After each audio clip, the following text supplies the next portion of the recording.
Now we turn to Dr. Wenwen Shen, who's from Korea University, Seoul, and will give, although she's not a Korean by nationality, will give a Korean perspective. Thank you, Martin. I volunteer for this challenge, which I've never undertaken before. Having lived in South Korea for under 2 years, I have observed and experienced Brexit in Korea. From my observation, I think the discussion, the attention of Brexit seems to be less than Japan and China. And if you look at EU trade with South Korea and overall relationship in political and economic dimension, South Korea has actually on paper the best relationship with the EU in the Asia Pacific in terms of the agreements they have done. An FTA which have preceded Japan and to sign an FTA which is one of the most comprehensive and the most highly regarded FTA, at least as far as EU was concerned and South Koreans were concerned at the time when it was signed in 2010. A political agreement, framework agreement, also signifies that on paper this political relationship looks better than the other neighbors, China and Japan.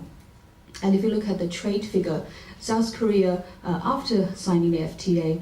in fact, have lost the trade surplus with EU, and but with UK on its own,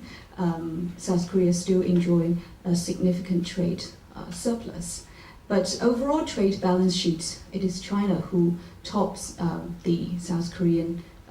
trade balance sheet, and as having a trade surplus with China and trade surplus with the United States, then followed by Japan, and then EU. So in terms of economic relationship, despite that South Korea comes number 9 on EU's trading partner balance sheet and number 4 for EU, ranking South Korea's trading partnership, this Brexit seems to have very little economic implications in a foreseeable sense, especially UK seems to be that is embarking on the hard Brexit, and the trade surplus with UK, according to South Korean predictions, will be enlarging further. And unlike Japan, South Korea did not have any investment in its key industry, car plants, in the UK, but in Czech Republic and part of France. Therefore, it's safe to say that economically, the South Koreans perhaps are less worried and more possessed or obsessed with other priorities of South Korea, such as the security in Korea Peninsula. So during the Brexit, when I was watching with intense interest, I found the South Korean news and media and academia, for that matter, has been very much focused on THAAD, the deployment of the US, the radar system, and the relation with China, and then followed by the domestic political upheavals. But I would like to shed light on something that perhaps we have not discussed enough, its normative side. While South Korea is often considered as this country's export is the best measurement of the healthiness of global economy, South Korea actually has done a remarkable job in soft power or normative power sense. Having only been a UN member in 1991, this country has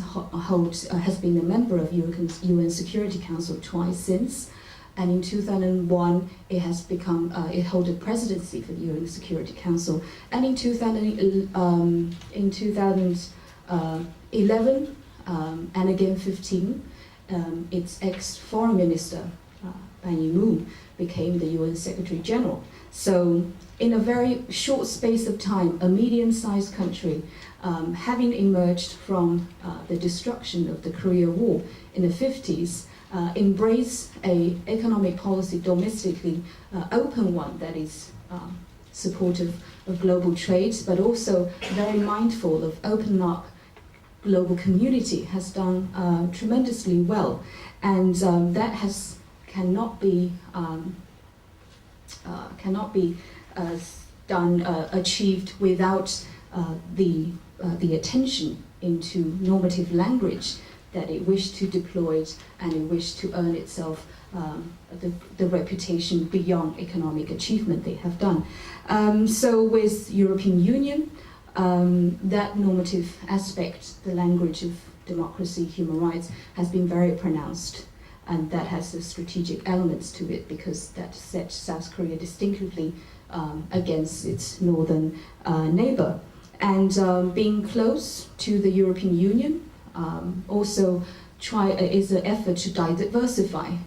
the country's very limited diplomatic space, being squeezed between China and Japan. At the same time, US play a strong role in South Korea's security and defense. And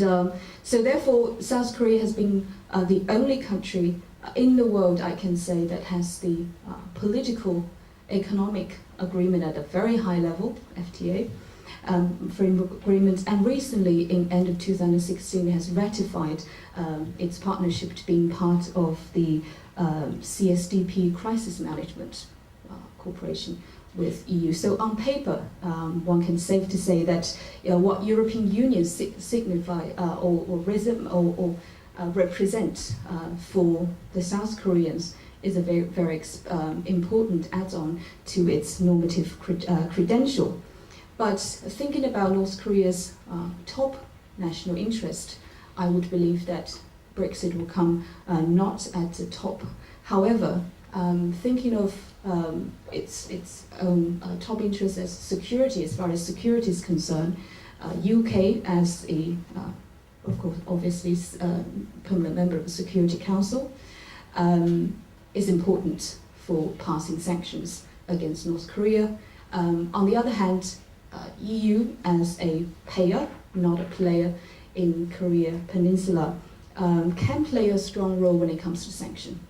Some of the EU member, like Bulgaria, like Romania to a certain extent, still seems to have diplomatic relations with North Korea, and Poland also are providing contact which the outside, or as far as South Korea is concerned, is helping the regime, North Korean regime, to earn money. So the position of EU, whenever there is a nuclear test, is very important